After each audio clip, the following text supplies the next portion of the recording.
Hey everybody, let's be real for a second. The economy? It's kind of like trying to predict the weather in the middle of a hurricane, right? Unpredictable doesn't even begin to cover it, but here's the thing. You can't control the economy, but you can control your reaction to it. That's what we're diving into today. Mastering your money so that no matter what curveballs life throws your way, you're ready to hit a home run. We're talking about building a solid financial foundation because when you're financially prepared, those uncertain times, they don't seem so scary anymore. Over these next few chapters, we're covering the essentials: budgeting, emergency funds, cutting back, side hustles, and even dabbling in a little bit of investing. So buckle up, grab your notebooks, and let's get you financially prepared. First things first, let's talk about budgeting. Now, I know what you might be thinking. Budgets? They're restrictive and boring. But trust me on this. A budget isn't about restricting you. It's about giving you the power to decide where your hard-earned money goes. Think of it like this. A budget is a financial roadmap. It helps you track your income and expenses so you can see exactly where your money is going each month. And once you have that clear picture, you can start making smarter decisions about your spending habits. There are a ton of different budgeting methods out there, but the key is finding one that works for you and, more importantly, that you can stick with. Some people like the 50-30-20 rule, where 50% of your income goes towards needs, 30% towards wants, and 20% towards savings and debt repayment. Others prefer the envelope system, where you literally divide your cash into different envelopes for different spending categories. No matter what method you choose, the most important thing is to be consistent. Make it a habit to track your spending and review your budget regularly. This will help you stay on top of your finances and make adjustments as needed.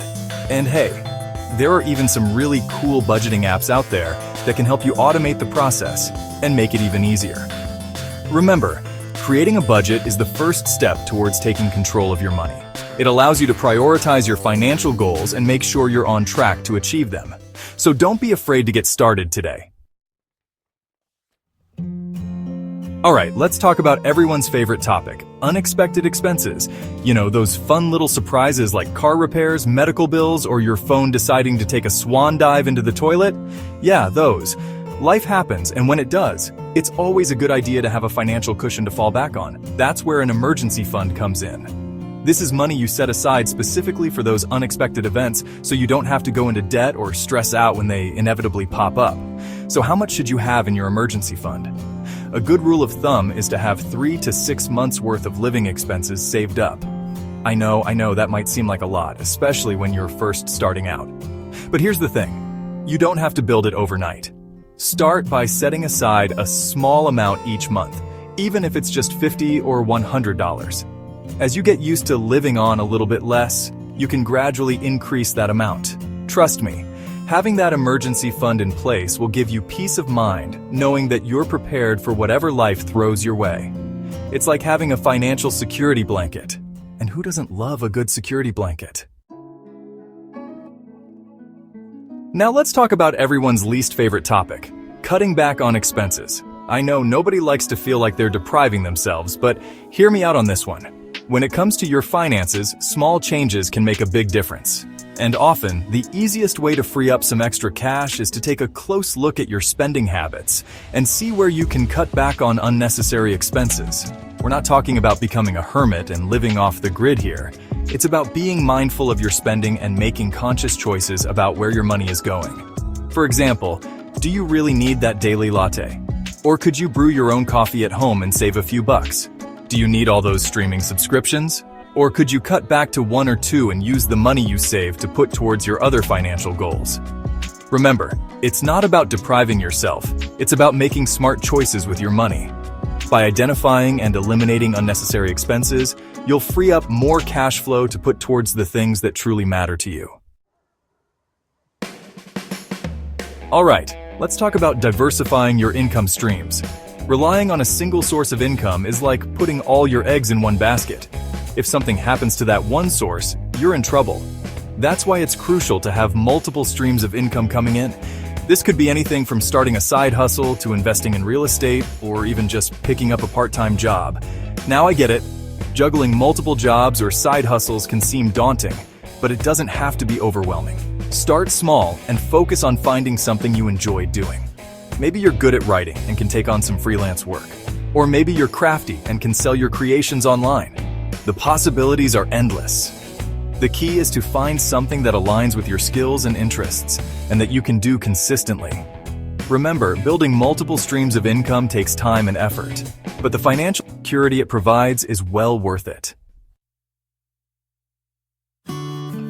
Now let's talk about investing. Investing your money is one of the most powerful ways to build wealth over the long term. But I get it. The world of investing can seem intimidating, especially if you're new to it. The good news is, it doesn't have to be complicated. There are plenty of resources available to help you get started, and even small investments can add up over time. One of the easiest ways to start investing is through a retirement account like a 401k or an IRA. These accounts allow you to contribute pre-tax dollars, which can save you money on taxes in the long run. Another option is to invest in low-cost index funds. These funds track a specific market index, like the S&P 500, and offer a diversified way to invest in the stock market.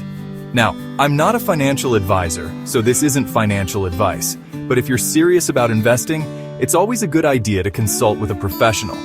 They can help you create a personalized investment plan that aligns with your financial goals and risk tolerance. So there you have it, the building blocks of mastering your money. Remember, achieving financial stability isn't about being a millionaire overnight. It's about building sustainable habits that set you up for success in the long run. Make that budget. Start building your emergency fund. And don't be afraid to explore new income streams. And hey, while you're at it, don't forget to hit that like button and subscribe. It's free. It really helps out the channel and helps me keep making this content for you. Most importantly, remember that you've got this. Take control of your finances, and you'll be well on your way to weathering any storm. Until next time.